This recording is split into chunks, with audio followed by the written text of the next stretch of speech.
Since 1989, Canada's first televised motorcycle magazine has been covering everything on two wheels.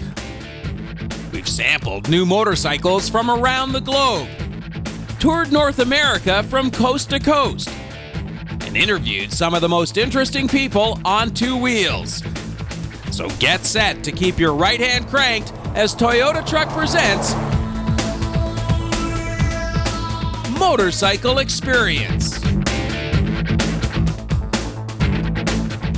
Hello and welcome to Motorcycle Experience, the voice of motorcyclists everywhere. I'm Dave Hatch, and it's time now for a little spring maintenance. Speaking of rides, this week we're checking out a new middleweight contender from the folks at Yamaha. Also this week, my good friend Norm Wells and I will bring you another entry in our BMW Motorrad Ultimate Riding Tour Diary from sunny Newfoundland. Last week, we rode south from Cape Spear to the tiny fishing village of Petty Harbor, Maddox Cove, to grab a quick bite of lunch. This week, we'll ride north on Highway 1 to begin our exploration along the Bonavista Peninsula. And speaking of ultimate rides, remember last week during round 2 in our Ultimate Challenge series, my arch rival Brian Hudgen used a low-riding Yamaha Striker to tackle the dreaded Sandpit Oval. Well, this week we're moving on to challenge number 3. This time we're ditching the cruiser and the sand, and we're hitting the woods. Plus, later on, Aliki Carrion will continue her series on learning to ride by also heading to the woods, while our roving reporter Paul Connert will introduce us to another faithful viewer. But first, we start the show with our Ride of the Week, Yamaha Motor Canada's all-new Phaser 8.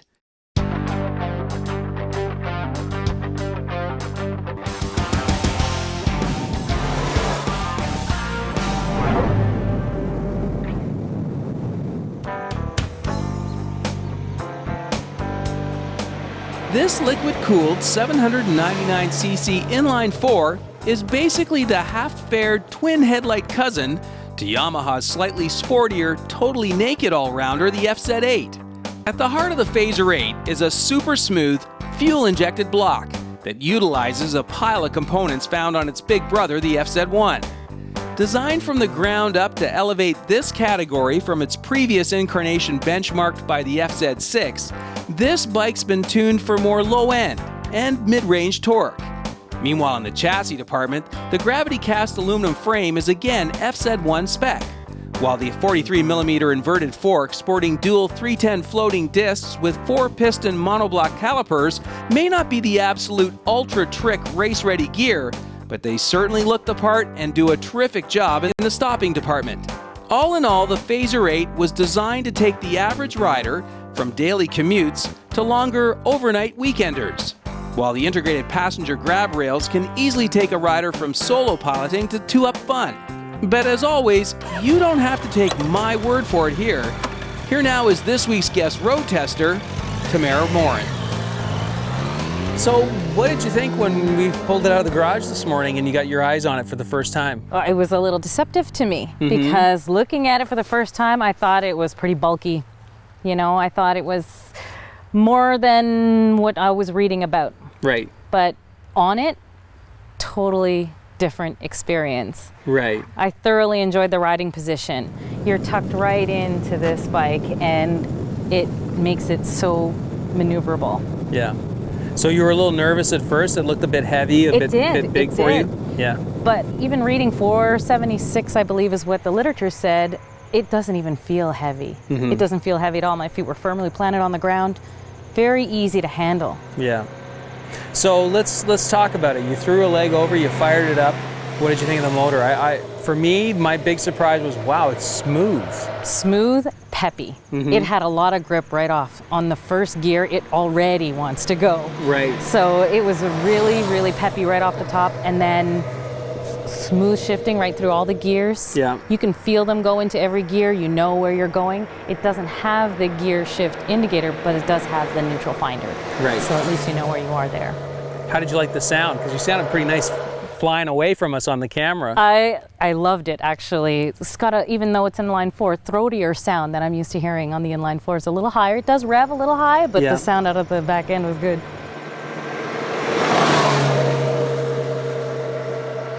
transmission? It's a brand new bike. What was the transmission like? It picks up really well. Every time you're shifting your gears, you had power in every gear. Again, the shorter ratios at the beginning give it a lot more, even a kind of torquey kind of feel to it, but gets you going really quick. What about the handling of the bike? Again, I think that the center of gravity is very low on this bike, so it actually handled really well, very nimble, considering, again, the imposing size. When I first walked up to it, this beefy area, it really did handle really well. Corners were good, everything was fast and easy. Nice. So what about the riding position? I found that the foot pegs were just a little higher than I expected, but everything else was good for me. But what about you? Actually, to your point, the pegs are a little higher. I could feel them on the back of my legs at some points if I was standing and not paying any particular attention. But definitely the firm foot position, I felt comfortable on it. I was in a great riding position, very comfortable. The split seat will give solo or passenger accommodation well. Everyone's comfortable. You have your hand grips as well. So I think this riding position is the best of all worlds. There's some really interesting cast pieces on here, but everything is sort of a matte black. What did you think of the fit and finish, the paint, the fasteners, just the overall production finish? Well, I'm used to the naked bike, so I'm not sure about the half fairing that they've got here. Maybe it's just me, but other than that, everything else is it's a great looking bike. Yeah. Who do you think the bike will appeal to? Who would you suggest to take a look at this? Well, given that it's an 800, in the literature I was reading, which really hit home with me, was that there's a lot of push towards 600 to 1000s when you're coming off your 125, 250. Your skills grow, you're getting confident, you want to go to the larger bikes. 800s don't normally come to mind as quickly. As well, there haven't been many options. I think this is a great niche category for any rider who's going up. Okay. Building their confidence level, they want a little more power, they still like the maneuverability of having that nimble action. I think that's a key market. What would you say was the lasting impression, the one thing that sort of really stands out in your mind about this bike? Power versus size. I think this bike has it all. When you talk about getting a sporty bike that's a little massive, but still nimble, maneuverable, and powerful. You really like the 800, eh? I love 800. That's your favorite number. Good job. Thanks. Thanks, Tamara.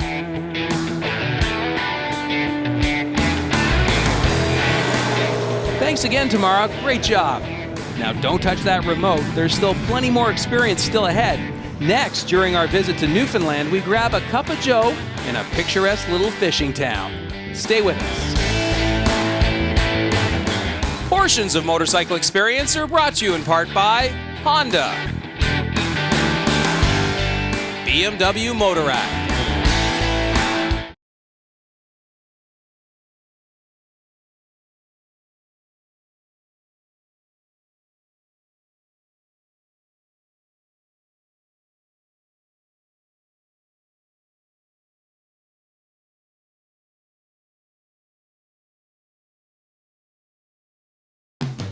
Closed captioning of this program is provided by Motovan. Welcome back as Toyota Truck presents The Experience. I'm Dave Hatch, and it's time now for this week's BMW Ultimate Ride from Newfoundland. This week, Norm and I are in the little village of Trinity. Okay, so as you know, recently Norm and I kicked off yet another Ultimate Ride when we touched down in St. John's, Newfoundland. Last week, while exploring the Avalon Peninsula, we checked out Petty Harbor and Maddox Cove. Not only did this tiny fishing village of 900 have some great history going back some 400 years, but it also had some great food in the form of Chafe's Landing. All in all, it was a terrific example of what we call local flavor. And for this week, we pick up our journey as we find ourselves heading up Highway 1 to the Bonavista Peninsula in an effort to make a mid-morning coffee stop in the historic fishing village of Trinity. My goodness, significant heritage community does not even come close to describing this place. Merchants from the village of Poole, England, discovered this harbor back in the early 1700s. while one local told us that this area was first visited by a Portuguese explorer in 1501. It's a shame that Norm and I only discovered it on this trip, because man, it's picture perfect. Well, Norm, here we are, mid-morning, day 2, and we're in Trinity, and what a beautiful morning it's been as we explore this Bonavista Peninsula. Yeah, it was fantastic. I was coming out of Clarenville this morning and taking 230A along the water, and the sun was still low, and just a beautiful, picturesque morning. Yeah, absolutely gorgeous. Great road. You mentioned Clarenville. That was our base camp last night, and then when we got onto 230, heading over towards essentially Bonavista, I was surprised. Like the next hour was it just felt like Northern Ontario, sort of Algonquin Park, if you're familiar with that area, with the rock outcrops and the water. It's just gorgeous. Yeah, I was thinking the same thing as we were riding through there. And actually, it's very similar to Northern Quebec as well. If you've ridden in any of those areas, you'd think you're at home in there. Yeah, and great time of year to be here. Again, the pavement was fantastic and no cars. We basically had the highway to ourselves. And then, of course, we popped up here in Trinity, and this, I'm speechless. It's like a film set. Definitely so. And then all the homes are very old, and they're very well kept. Like, you look around everything, and they're working around this now as we speak, just on keeping all this stuff very traditional and well maintained. Yeah. But obviously, for a reason, it looks like there's a lot of action that goes on in this town. Yeah, and action's been going on here. That's the big surpriser for me. The English have been coming here for 500 years. It's amazing. Yeah, it started with John Cabot. Well, he was actually an Italian, but he was sailing under an English flag. But he got here in 1497 or something like that. And then all the fishing started. Right. They'd come over for fishing, and as we saw yesterday, this part of the island was very strategic throughout all the wars that have taken place. The 7-Year War, the War of 1812. Just like the English seem to use this part of Newfoundland as a base camp for them. Yeah, it's very cool, and certainly worth stopping in here. And I could see easily spending an hour and a half, 2 hours here just poking around. They've got the old, blacksmith shop and the mercantile and the postal station. But also, there's this theater back here, the Rising Tide Theater. That's pretty popular. Yeah, so we found out last night that apparently there's a troupe out of St. John's that comes in here and spends the summer doing if you're familiar with the Stratford Fest, probably something like that, plays and musicals, and it looks like a lot of fun. Yeah, so we're going to poke around here, take some photographs, and then I guess the next destination on from here is we're going to continue heading east and then north to Bonavista. Bonavista it is. So far, another ultimate ride. We'll pick up our journey next week as Norm and I continue to explore Highway 230. Our next destination is the 1497 landing site of Venetian explorer John Cabot. That's right, beautiful Bonavista is just 20 clicks up the road. Still ahead, we get down and dirty as Brian Hudgen tackles challenge number 3, and Aliki Carrion improves her basic street riding skills while attending a very unique off-road riding school.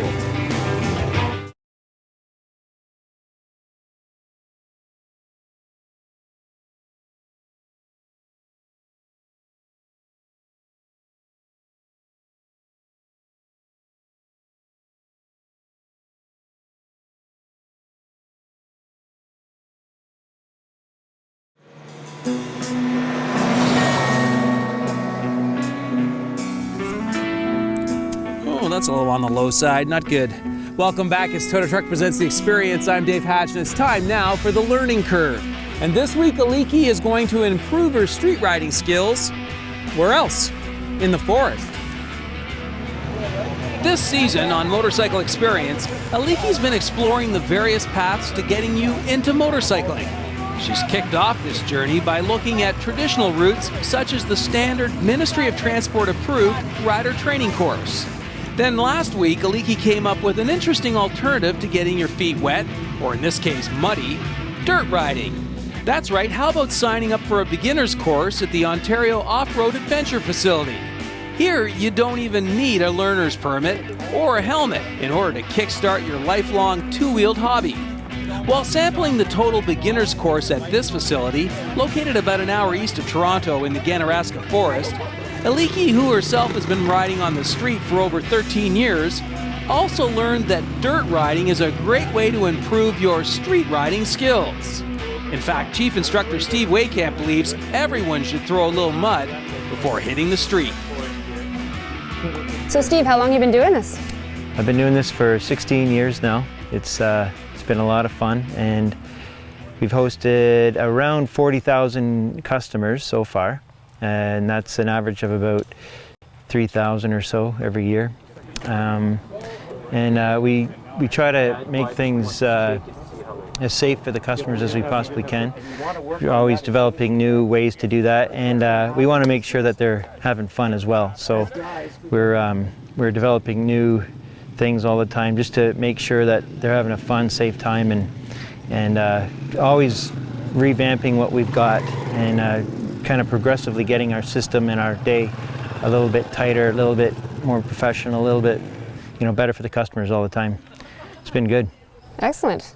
So what kind of courses does Trails Tours offer? Well, we have a beginner course, and we have a novice course, intermediate course, and an advanced course.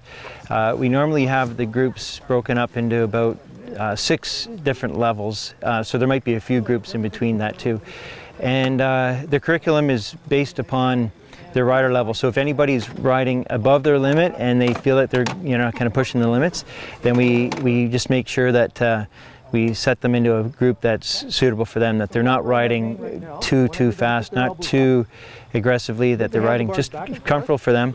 And if they're bored with their day, then we got to move them up a group and make sure that they're getting some entertainment out of the day and enjoying the time that they have with us. It's just about customer service, giving the customers what they want and keeping them safe and having a good time. What kind of customer do you get in? Do you get a lot of people who have street riding experience, or do you get a lot of people who've never seen 2 wheels or been on 2 wheels before?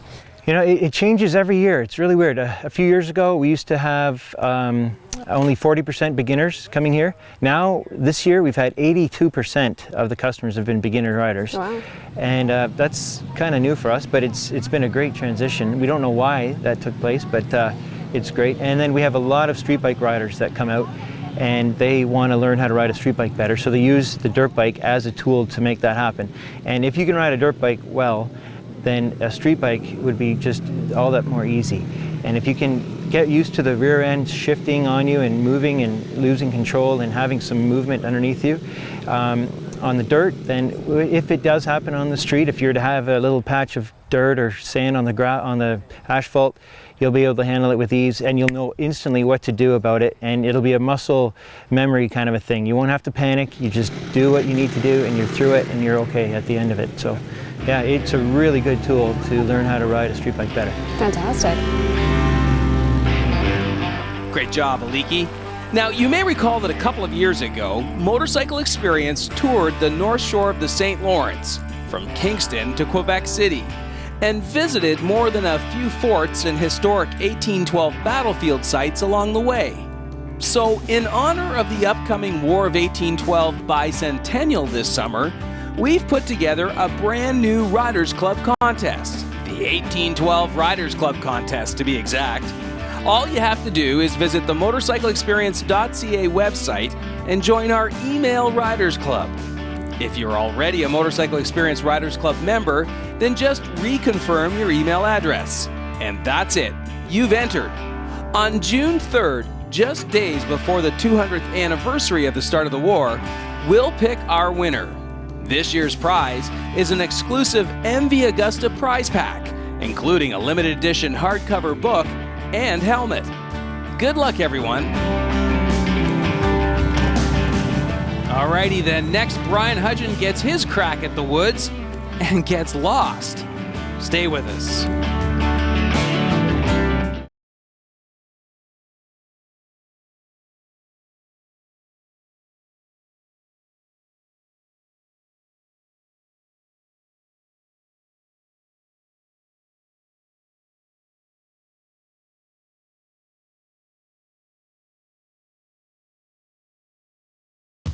Portions of Motorcycle Experience are brought to you in part by Honda,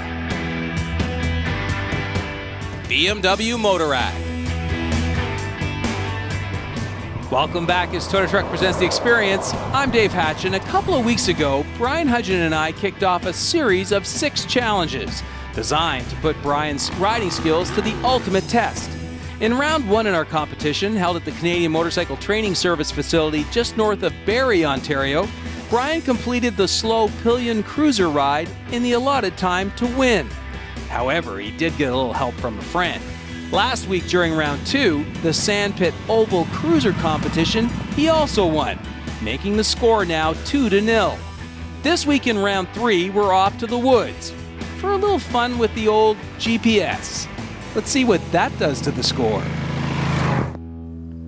What the? Where am I? Hello, Brian. Hello, Dave. Welcome to challenge number 3. Are you up for it? Of course I'm up for it, but tell me what I'm doing. Well, as you can see, we've rigged up your Super Tenere with a GPS. I noticed. It will tell you where you are right now, and it'll tell you where you're going. If you are an adventure rider and you really want to take advantage of everything this bike offers, you've got to use a GPS once in a while. Well, just to let you know, I've never actually used a GPS, but I mean, I'm sure a monkey could figure it out, right? Well, we'll see. That's the challenge. We've pre-programmed a route for you through the woods, and waiting at the other end of that route is a geocache.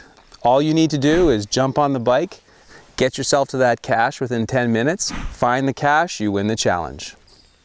All right, well, it's easy enough. I'll give her a go. Okay, off you go then.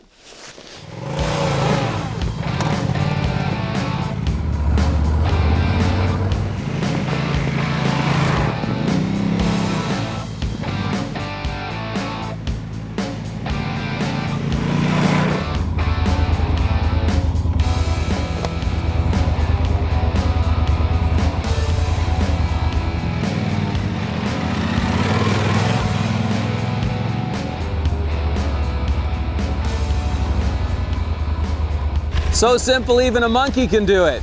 What happened? I don't know, it's a little bit more buried than I thought it was, and I was looking at this, but I don't know, it was going every which way. All right, don't worry, we've got somebody here who can give you a hand. Well, as I predicted, Brian had a little trouble using the GPS. Actually, once you know what you're doing, it's a pretty simple and handy little tool, especially if you're into adventure riding. Next week, we'll throw Brian a lifeline in the form of Warren Thaxter. He's one of the most experienced off-road riders in the country. If he can't get Brian back up to speed, nobody can. Well, that's it for this week's program, folks. We're all out of time. We leave you now with our roving reporter, Paul Connert. This week, he's caught up with the owner of a very interesting 1947 Nimbus sidecar rig. So until next week, keep your feet on the pegs and your right hand cranked. Don't forget the air pressures. Bye for now. Hey Dave, I'm here with a bike that comes from a time when things were built with style. Ed, tell us about your motorcycle. It's a Nimbus 1947, made in Denmark, and very few of these was made. This model was made from 34 to 58, and 12,000 of them was built. What's it like to ride a motorcycle with a sidecar? What are some of the differences? Well, the main difference is that you no longer can lean to turn. Now you have to turn by turning the handlebars, but it's quite different. What's your favorite part of riding this motorcycle? Well, I get a lot of thumbs up. Really? Wow. Yeah. You know what? I've never sat on a bike with a sidecar. Do you mind if I sit on your bike? You can sit on it, yeah. Wow, it's quite compact. Anyways, Ed, thank you very much for bringing your bike up today. It's a very interesting piece.